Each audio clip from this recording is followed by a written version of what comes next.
All right. Well, thank you everyone for joining us. Good evening. My name is Courtney Johnson, and I'm the Director of Development and Community Relations at the Epilepsy Foundation of Kentuckiana, and I am so happy to be here with you all. We have a couple special guests who are going to talk to you about parent stress and coping, not just for parents of kiddos with epilepsy, but parents who are dealing with any type of stress. And so we have Dr. Shannon Brothers, who is an assistant professor, of pediatrics at the University of Cincinnati School of Medicine and pediatric psychologist at Cincinnati Children's Hospital Medical Center within the Comprehensive Epilepsy Center. And we also have Dr. Lisa Clifford with us. And Dr. Clifford is a professor of pediatrics at the University of Cincinnati School of Medicine and the pediatric psychologist at Cincinnati Children's Hospital Medical Center within the Comprehensive Epilepsy Unit. So they are dealing with a lot of children living with epilepsy and their parents and families. And so without further ado, I am going to turn it over to them and we will allow for questions once they are finished. And if you have an immediate question, please feel free to type it in the chat and I will try to relay those as needed. I'll let you all take it away. Thank you, Courtney.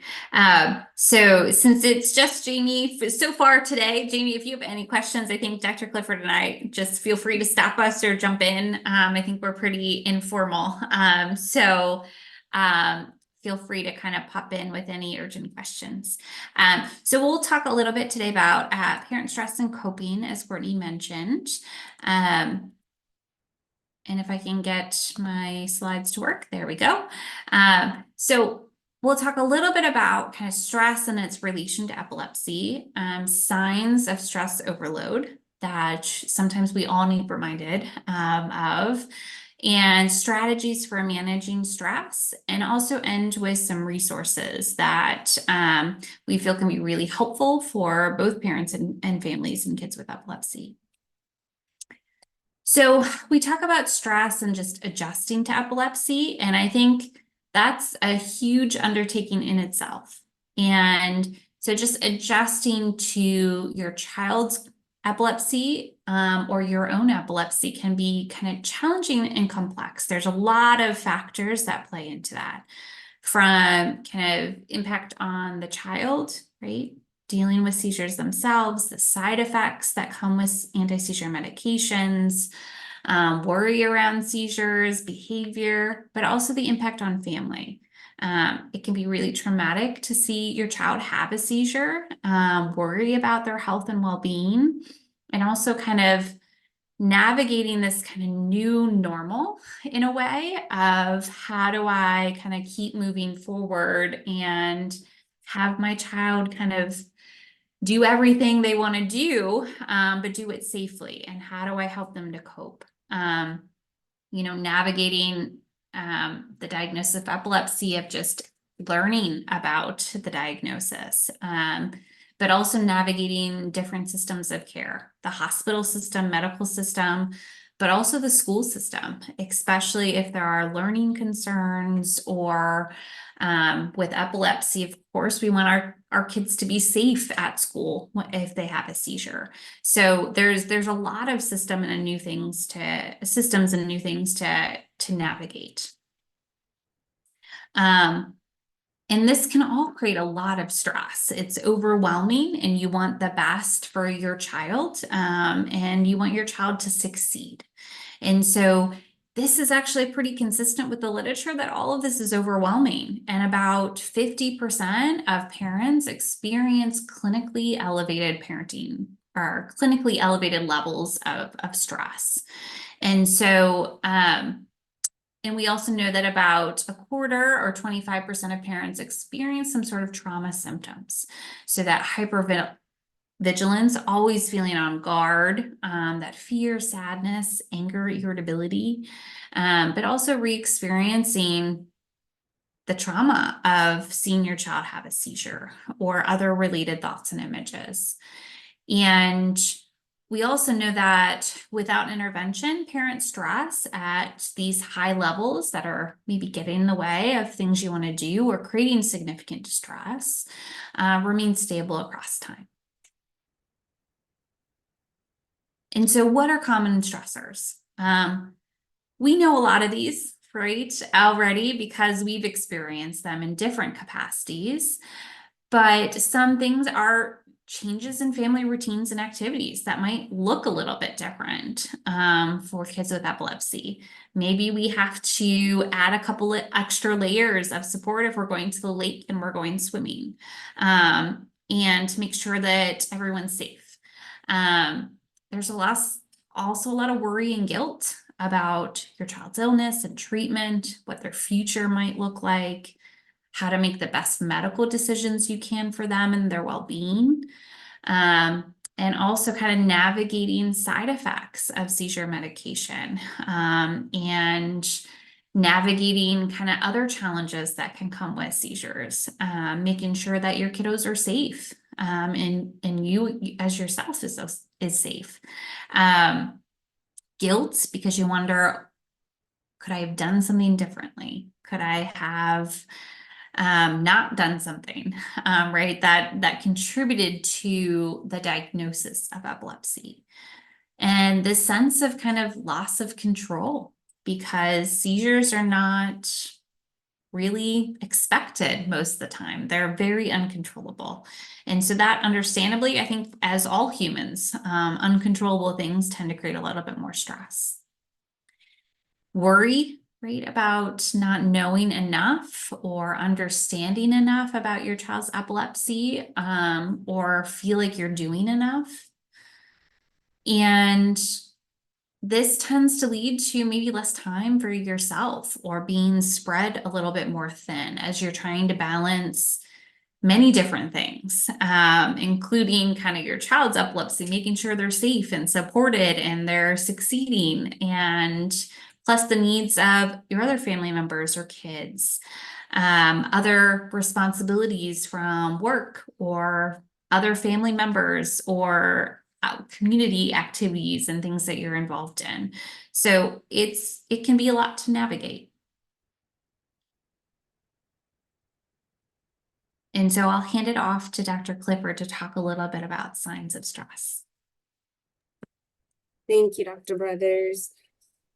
So yes, as Dr. Brothers was kind of mentioning, as we are working to adjust to epilepsy, as we are working to balance all of these news, all of the demands, and trying to make sure that we're doing everything that we possibly can for our family, for our child, we oftentimes do that at the expense of our own kind of well-being, right? So we're taking care of everything else. Our own basic needs often are the things that go unmet. And sometimes we might notice it a little bit, but we might also kind of underestimate the importance of it, right? So, what are some of the signs of stress? We have the physical symptoms, that feeling fatigued, tired, not sleeping enough, changes in appetite, we're just not hungry or skipping meals. Then you also have some of the emotional, mental symptoms, that constant perceiving worry, that nervousness. Also might notice like anger, right? Like, and that was mentioned earlier, a little anger, irritability. Maybe you're getting in arguments with people more short-tempered. Maybe not being able to focus as much, not be able to kind of think or feel more easily distracted. All those things are signs of stress. They're signs that our batteries are running pretty low and we need to do something to kind of help ourselves. We oftentimes put other people's needs in front of ourselves. However, that persistent stress, that makes us more vulnerable to illness. That makes us more vulnerable to not being able to do the things that we need to and that we want to do.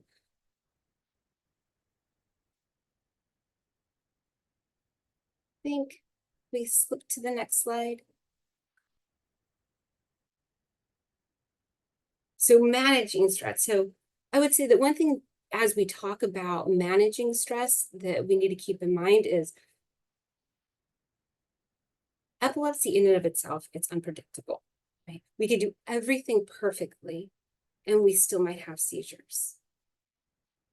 So as we're thinking about managing the stress, I think, one important first step is recognizing and understanding what we have control over and kind of accepting the fact that there's other things that we don't have control. So when we're thinking about those things that we have control over, there's ways that we can kind of intervene and manage our stress. Thinking about, like, are we utilizing our support groups? Are we fostering our supports, our social supports? Are we taking care of our physical health? Are we finding ways, even if it's in small ways, to prioritize our needs? And then in the next slide, we'll kind of talk about some of the specific things that are described here. So I think one of the foundational things to kind of think about is like how you're managing your physical health, right? So when I think about parents and I think about our caregiving responsibilities, we're trying to balance everything, and we're really the rock, we're the foundation. And if the foundation is cracking, then that kind of has these extending impacts on everything else. So the things that we're working so hard to make sure that they're safe and make sure that everything's just right, when our foundation cracks, everything else is at higher risk for falling apart as well. And kind of at the core is our physical health, right? Are we taking care of our bodies? Are we getting enough physical activity, sleep, eating regular meals, right? If we're not getting enough sleep, we're not going to be able to think well. We're not going to be able to tolerate the stress that we know is coming our way. If we're skipping meals, we're not giving our bodies the energy that it needs to actually do its job, right? The well is going to run dry. Another part of it is thinking about, sharing our responsibilities. Again, oftentimes as caretakers, we might take a lot of those responsibilities on ourselves because, as Dr. Brothers mentioned earlier, do other people even understand epilepsy the way that I do, right? Do they know enough to be able to keep my child safe? It's my responsibility as a parent to do X, Y, and Z.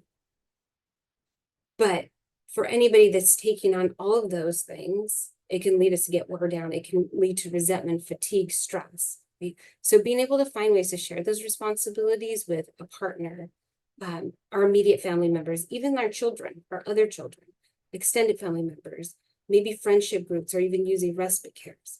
Okay? And it's not necessarily only just epilepsy management, but it might also be things like sharing childcare. Maybe you have a family member that can just come over to your home. If you're not comfortable with your child, being outside of your home or being outside of your space right now, then maybe it's having someone come over. Will you take some time to do something for yourself or do something that you need to take care of, right? But you at least know that someone's watching your child. Finding, if you have a partner, finding ways that maybe you guys can shift some of the responsibility so you're each getting a break. Respite care can be really great for a lot of families because it gives your child an opportunity to connect with other people, but also kind of gives you a little bit that downtime to do other things you either need to do or want to do. Support groups, that's another great way to kind of manage the stress, right? You're connecting with other people who maybe have similar lived experiences. It gives you the opportunity to kind of share some of your feelings, your thoughts, process that. But I think it also is really nice because it gives you the opportunity to share not only the things that aren't going well, but also your successes, the things that are going well, really using that as an opportunity to kind of lift one another up and learn from one another. It also might be another great way to kind of find those other supports that maybe you weren't aware of. And then there's also, sometimes we have all these other things like opportunities, but we still need our own space. We still need our own space to kind of think through how we're feeling, because maybe it's not something that we feel comfortable talking to other people about just yet, right? We want to think about how we're going to share our concerns with our partner, with our family, with our friends, how we're going to balance all of those demands. So it gives you the space to do that. It gives you the opportunity to process, and then it also helps to find a way to build new skills. Oftentimes what I find is working with families, they already have really strong skills and we're just kind of building on them, kind of strengthening them.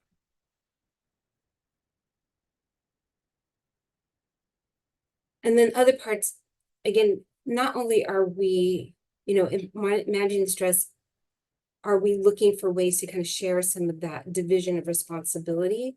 But also, we give so much to our kids, and we worry so much about our kids when they have epilepsy that sometimes that can become kind of the center of everything at the expense of the relationships that we have outside of that, right? So we might not have as much time with our partner. We might not have as much time with our other children.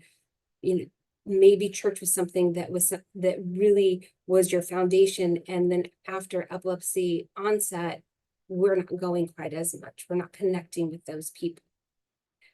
So finding ways that we can reconnect with the people that help us to feel good about ourselves and can provide us with that support, I think is another important way.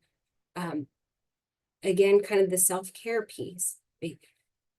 Even if it's, you have a lot of demands. So even if it's just a few minutes a week where you can carve out time to do something for yourself, where it's just for you yourself, a hobby, you know, taking a walk, joining some sort of exercise class, yoga, taking a bath, having someone else watch the kids while you take a bath where it's just your undivided time, reading a book, whatever it is that you find helps you to recharge your battery.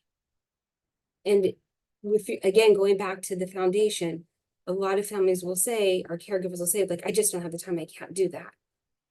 But how strong is your foundation right now, right? How much more can that foundation take without taking out some of that time to care for yourself? How full is your pitcher, and how much can we, you know, kind of alleviate some of that? And then again, you know, what are some things that you can do on a day-to-day basis? Right? Sometimes it's even just taking that deep breath, right? Walking away, finding a quiet space, taking a few deep breaths in, holding it, letting it out, relaxing your body. Progressive muscle relaxation, where you're kind of tensing and releasing your major muscles. That can be another kind of strategy to get some of that physical tension out. Guided imagery, you know, imagining something that is relaxing to you, something that brings you calm, and using all of your senses to imagine you actually being there. So walking through a beach, I can smell the beach. It smells like the salty water, the warm sand. I can feel the warm sun. All of those things can really help to kind of calm your brain and your body and regulate your autonomic nervous system. The more you do it, the more helpful it is. But they are kind of those little moments that you can kind of still for yourself. And then I think another really big thing is paying attention to kind of how we're talking to ourselves. So we oftentimes are our own worst critics. We oftentimes are very hard on ourselves, and we can constantly be looking at, you know, what could I have done differently? What didn't I do well? But how often is it that we sit back at the end of our day and ask ourselves, you know, what went well? What were those things that I'm proud of today? Because there probably are lots of things that you're proud of and lots of things that went well. But because of our stress, because of our anxiety, the bad things are the things that tend to kind of pop up. And those are the things that we try to sit on before we go to bed. And guess what? That doesn't work very well for going to sleep. So again, just kind of thinking about how are we even talking to ourselves, that can be another thing that can make a big difference in our stress levels. And kind of going back to like the physical health things, when you're thinking about, like when I think about physical activity, you know, they recommend about 30 minutes, 3 to 5 times a week. That might not be realistic for everybody or for you, and that's okay, right? Even a 5-minute walk, a 15-minute walk, that can have significant positive impacts on your mood and just your ability to kind of concentrate and think. So again, all of these things, just finding small amounts of time and using your supports to make those things happen.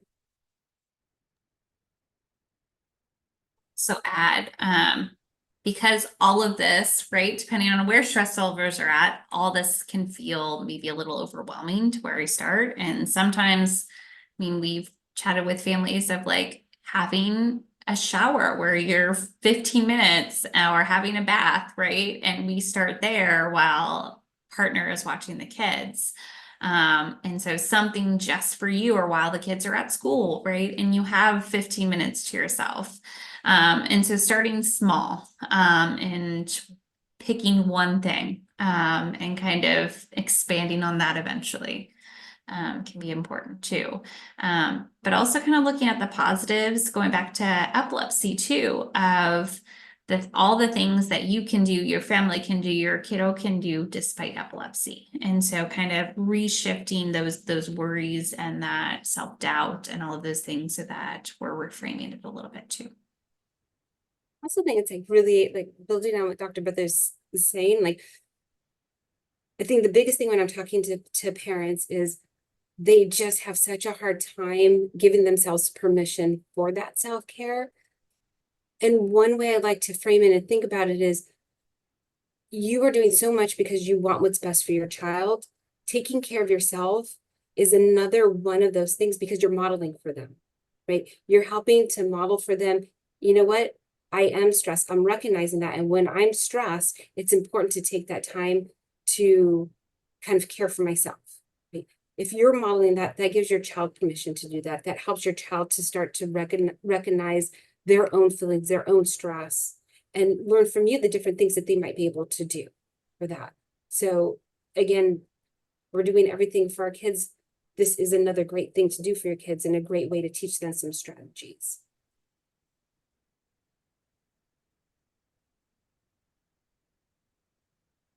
And then we have here some different resources that we have referred our families to that you might find helpful. Some of them are free.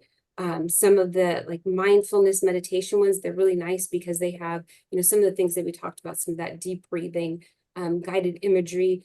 They even have things like bedtime stories for all different age levels. So if you're having trouble with sleep and looking for something that's a little bit more calming, it has some of those things.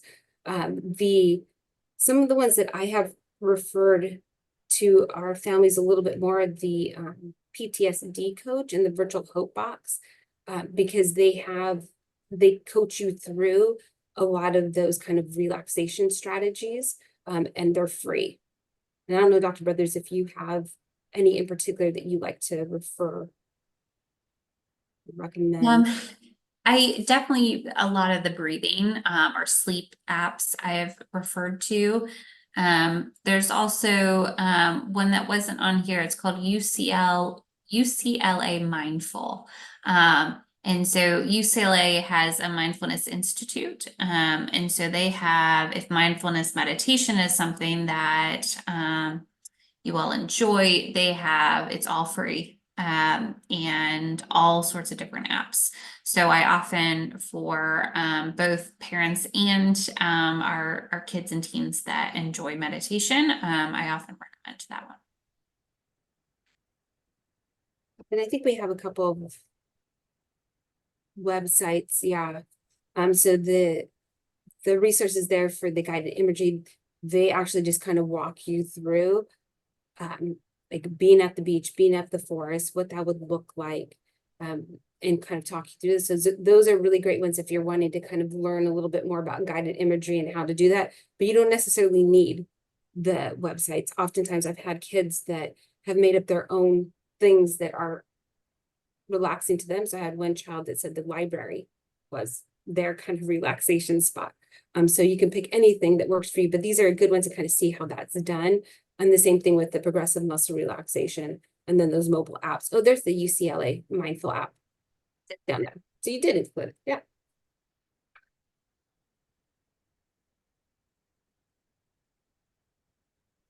And then I think Dr. Brothers knows a little bit more about some of these resources. So we added on here because I think they can have a lot of good resources for both kids and families who have experienced any sort of trauma, with a bunch of resources about coping strategies and relaxation strategies and how to talk to your child about different traumatic experiences, because having a seizure and watching a loved one have a seizure can be traumatic, but they also have really great coping strategies on many different topics and subjects. And then I also added on here a little bit more just supportive resources from kind of individual and family services, which the Epilepsy Foundation does a great job of walking you through. But also supports, and then from the Lennox-Gastaut as well as the Dravet Syndrome Foundation have a lot of different resources for parents in particular, about the condition, support groups, ways to kind of get involved, resources as well, that I think can be really helpful when navigating kind of this whole journey of epilepsy. I think that was our last slide.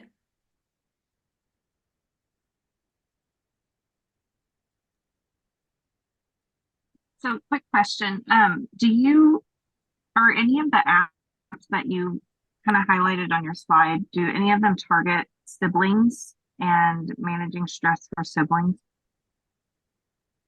That's a great question. So I think all of the resources can be used for anyone. I think the coping strategies that Dr. Clifford talked about too, of the imagery, the deep breathing, progressive muscle relaxation, even the trauma network, they do have sibling supports, but I think they can be great coping strategies to teach siblings as well, to kind of relax the body. And so I think any of these kind of resources can be used for siblings, parents, or kids and teens. And I know that there is a really great article that I found that I will try to dig up while we are talking. I'll put it in the chat, that I have recommended to some families to kind of help with sibling adjustment and kind of coping.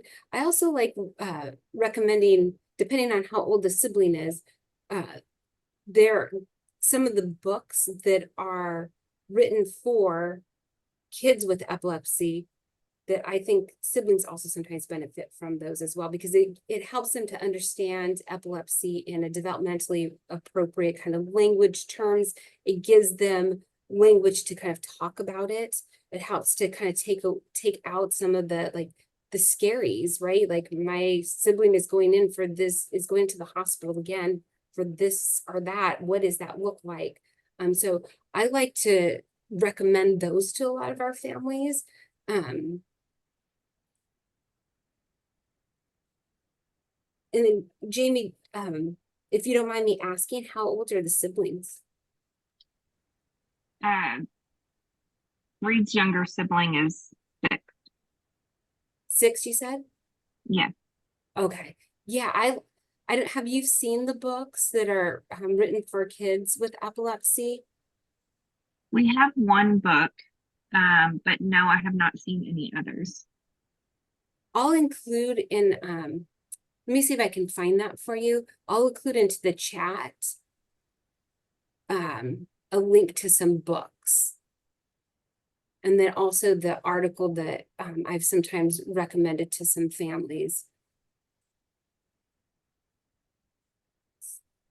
There's also the Australian Epilepsy Foundation has actually a whole section for siblings that I found. And so I am trying to navigate slide sharing while doing the chat. We'll see if I can figure it out. But if I do, I'll try to drop that in the chat as well, because I think they have some great book resources like Dr. Clifford was talking about as well, to talk about epilepsy.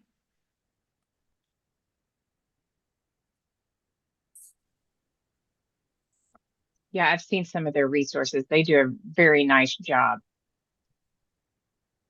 And I think the epilepsy, I think it's Epilepsy Foundation in the UK. They also have some really great videos that show different types of epilepsy, but they're like characters. So it's not quite as scary, quite as abrupt, but I think they give like the developmentally appropriate language as they're talking about these. I'll put that in there too. Sometimes that can be helpful for kiddos.